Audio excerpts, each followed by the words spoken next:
Greetings and welcome to this episode of Leadership Matters, a video interview series highlighting the stories and experiences of global leaders and providing valuable leadership lessons for our audience. The series is hosted by the dynamic Avinash Ananda, world's leading leadership and happiness master coach. Our special guest for today's episode is Ajay Nambiar, COO at PYP India and CSO at M3M India. With more than 30 years of experience in business operations and customer experience in the hospitality, technology, and real estate industries, Ajay has been chosen as one of the top 150 global customer experience thought leaders and influencers.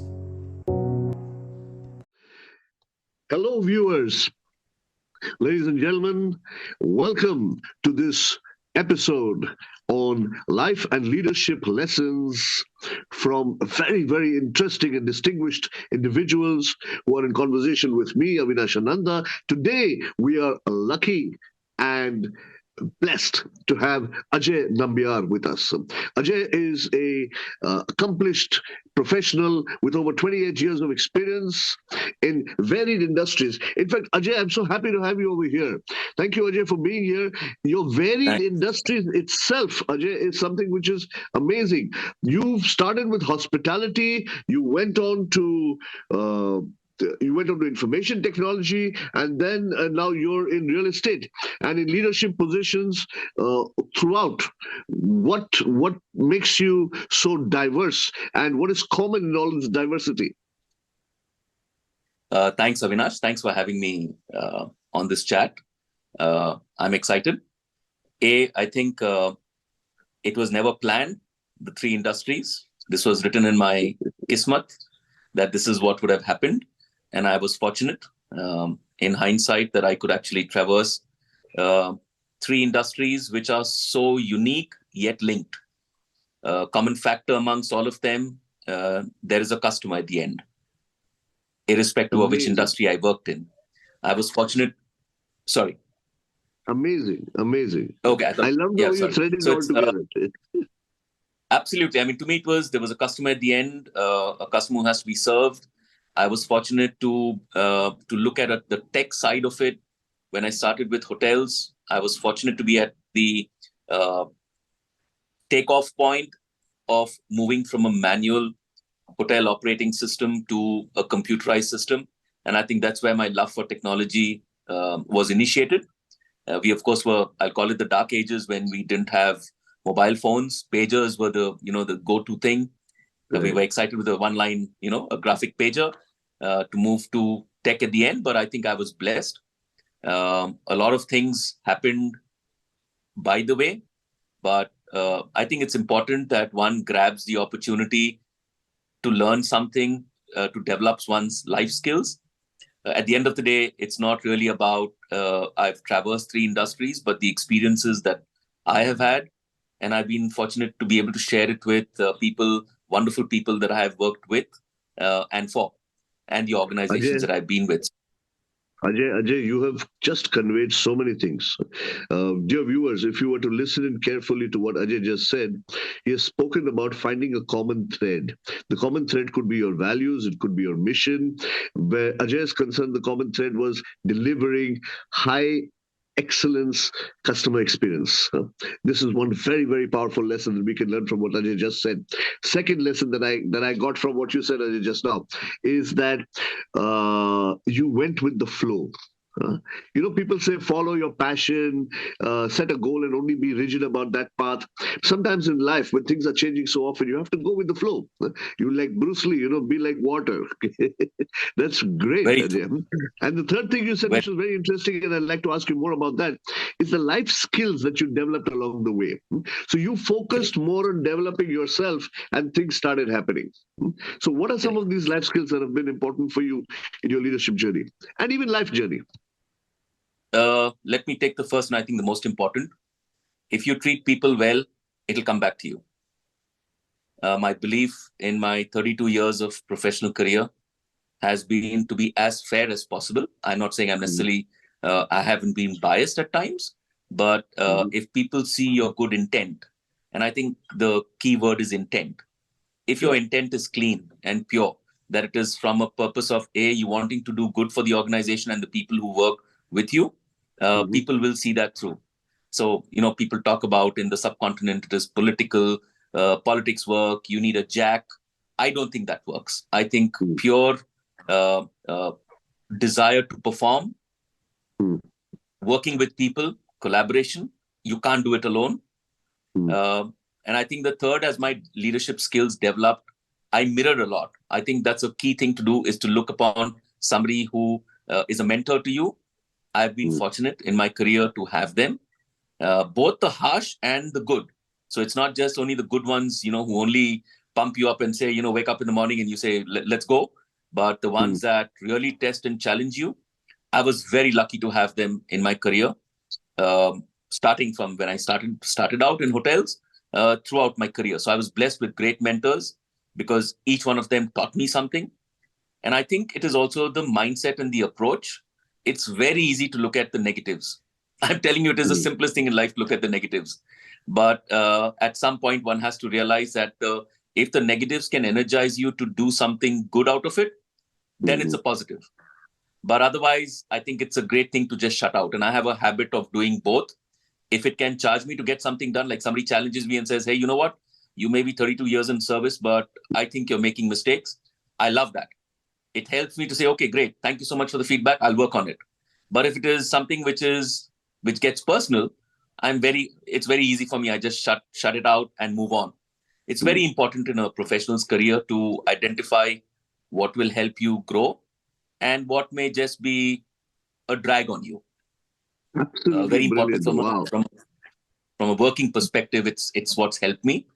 Second, I've grabbed opportunities. I'll be honest about it.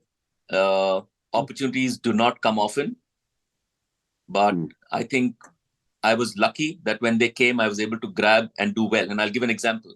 For me, the fulcrum, the key for my professional career was at a company called SIFI. I don't know if many people will still remember it. We were the first private internet service provider in India. It was new. Technology in the late 90s was just starting. I just moved from the mobile telecom industry to SIFI. Internet in India on a dial-up connection. None of us had the background or the experience in India to set up an internet service provider. We all learned. We came from various industries, but we all learned.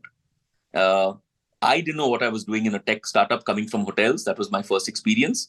But the experience, the grounding, the fact that we had the freedom to do what we wanted, and yet the pressure of having to perform every quarter, because in this internet age, e-commerce age, everything is driven by quarterly results.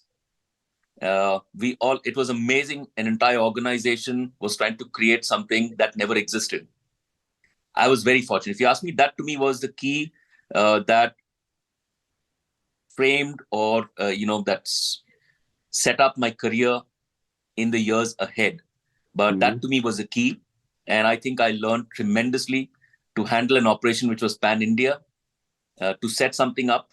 I still have the manuals. I used to sit, it's a funny thing. Technology was supposed to do away with paper. But I think I printed more paper with technology because there was just so much of information available that I was greedy to learn. I had never set up a contact center. I set up a tech support contact center, a distributed environment that we had branches all across the country. We had product lines across the country, dealing with customers in a tech on a tech side, and leading a team of tech savvy people who came from NIIT, etc. And me not being, I'm just a pure customer service guy, to be able to handle them. And that's when I actually researched, I learned, and I could actually hold a conversation and a debate. So the point I'm trying to get to, Avinash, is while it's easy to say I've become a leader, but it's also important that you must know what you're talking about and spend time. So it's not easy. It's hard yards. I spent the hard yards to learn that I could hold conversations with my chief technology officer, who were, whiz kids in the tech space. To be able to hold a conversation and talk sense, and not just a conversation. So to me, that was a great grounding. It's helped me in my career throughout. That's great. Ajay, you know what I got from what you just said? And this is also for our viewers because we like, this is called in Harvard Business School, it's called thin slicing. When somebody says something, can you get the main points out of what they say so that you can use it or share it? So I'm using the acronym MIND. We have one of our most popular Interesting. programs, Master Your Mind. And the thing common between all customers and all employees is finally the mind. Each one of us has a mind. So M from what Ajay said was meaning. Ajay looks at situations, even if they're negative, he's able to find a positive meaning in them and move forward. And sometimes when people get negative, he can switch them off too. This is what you said, Ajay, in the beginning, right? Absolutely. Absolutely. I would be insight. Ajay has some insight into the workings of the minds of people and fundamentals of business, wanting to learn and study and get the knowledge right. At the same time, the insight is some powerful beliefs, like what you shared with me, Ajay, that it is not important to start, but it's important to execute and complete and to see something through. Is that Absolutely. correct? So powerful Absolutely. beliefs like this. Another powerful belief that you shared, Ajay, was, and these things are important to note, that respect everybody. Give people respect, collaborate, work with people, and you will get great results. Don't think you are the only hotshot. Okay, so this is I.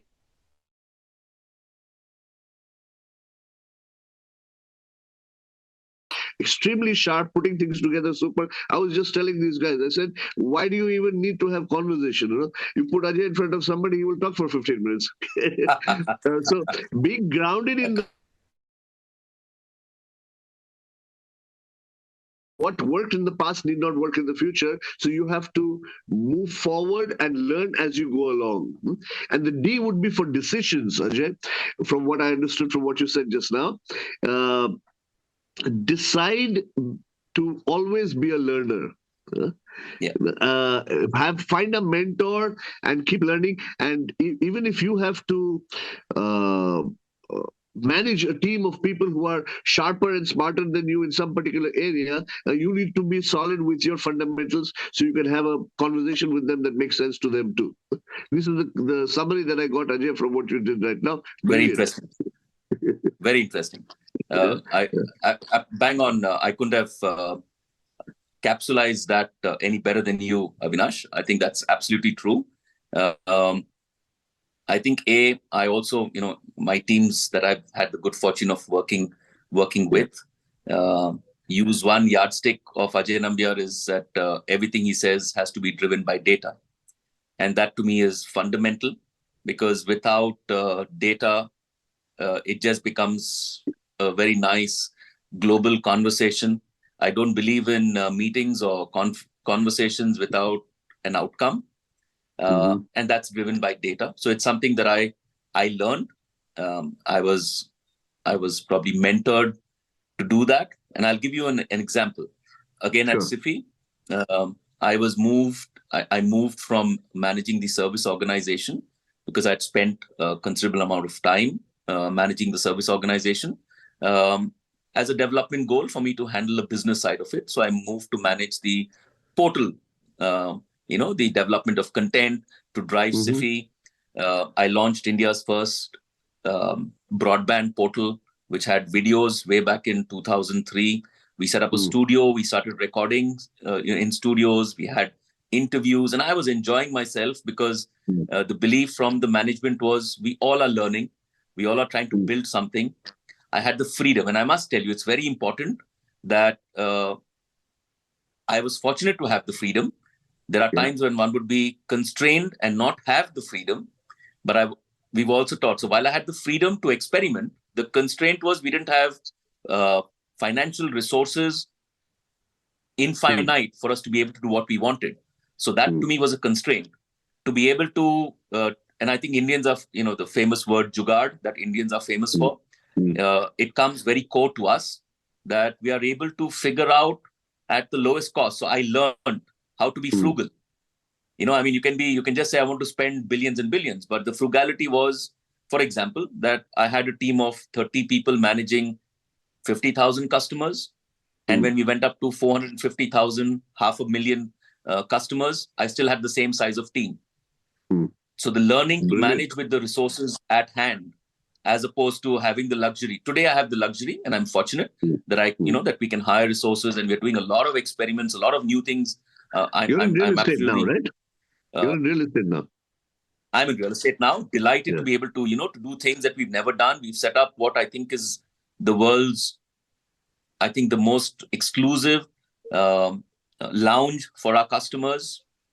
It is comparable, if not better, than the Etihad or Emirates or of that standard for our customers. And I think that's because the company I work for, the promoter family, their belief is great. Business is priority for us, but not at the cost of the customer. So I'm lucky, to that extent that I've got the freedom and bandwidth to be able to do things which I always thought possible, given my Two hospitality questions. background Two and tech. questions, Ajay. Sorry to Sure. interrupt you, Ajay. Two questions No problem. related to what you just said.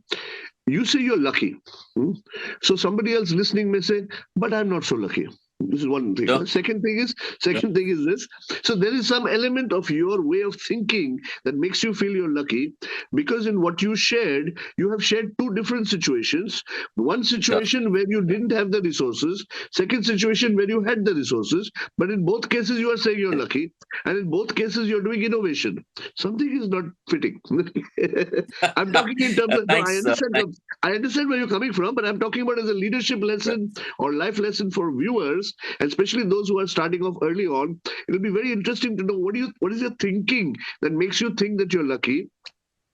It is not the resources or the lack of resources. It is the resourcefulness which you have displayed in both cases. A little about that, please. Thanks, Avinash. I love the way you pick the needle in the haystack, so to speak. You're right. While I say I'm lucky, I mean, I think that's true for us in life, but it's not that luck came and found me. It's also because of what you do with yourself. I believe that you can do 99 things right. Unfortunately, people remember you for that one which you probably botched up. But I love that I botched up multiple times. There is no problem. But that to me is a great life lesson. I would never compromise on the experiences that I had. It taught me a lot more. I remember when I was at SIFI, it was a silly thing that happened in the night. One of my team members, we used to send out messages to customers wishing them for Diwali, and it was early technology, and by mistake it actually sent it out to the entire list of our customers, and we had a complete meltdown. But it was amazing, the backing of the organization, the leadership, to say, all right, let's sort it out. So we actually, the next month, 2 months, we went to the houses of people to set things right. Now, if you ask me, was that a botch up? Oh, yes, absolutely, through and through. But did anybody get fired for it? Absolutely not. Because we said, hey, we're learning. Did we rectify it? Absolutely. Was it hard? It was really tough. But I don't think I'll ever want that experience to not have happened to me. And that's held me in good stead. And I appreciate the fact that you're saying, right, luck cannot just keep happening. No, it's not. I think luck is what you grab and what you do with it. Yeah, because there are people who are born with a silver spoon, but if they just sit quiet, that silver spoon will no longer be silver. It's what a person makes of it, which is important. And I think that as a life lesson for people is look for opportunities, be hungry to do good. It will come. It doesn't happen overnight. It will come. But if your effort is sincere, if you're good at what you do, and you can carry people along with you, I think it's a pretty formidable sauce. I think it's a fantastic sauce, and no matter what you mix the sauce in, which industry or which challenge, the sauce will make it taste good. Correct. So, that is so luck in LUCK, we say, labor under channelized knowledge.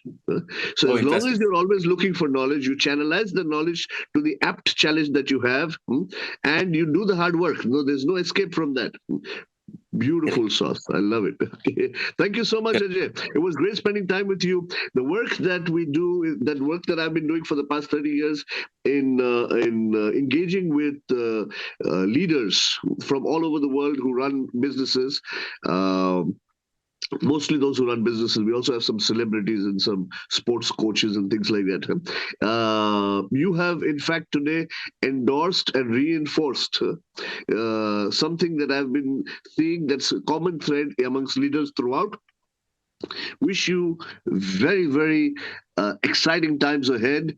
And I wish that more and more people could get to listen to you and pick up these life lessons from you as you keep creating your own roads ahead. Thank you so much. I appreciate it, Avinash. Thank you so much. Thanks for having me. And I love the questions. Appreciate it. Thank you so much. Thank you. Thank you. Thanks for And you having love me. the answers. Thanks. Bye bye.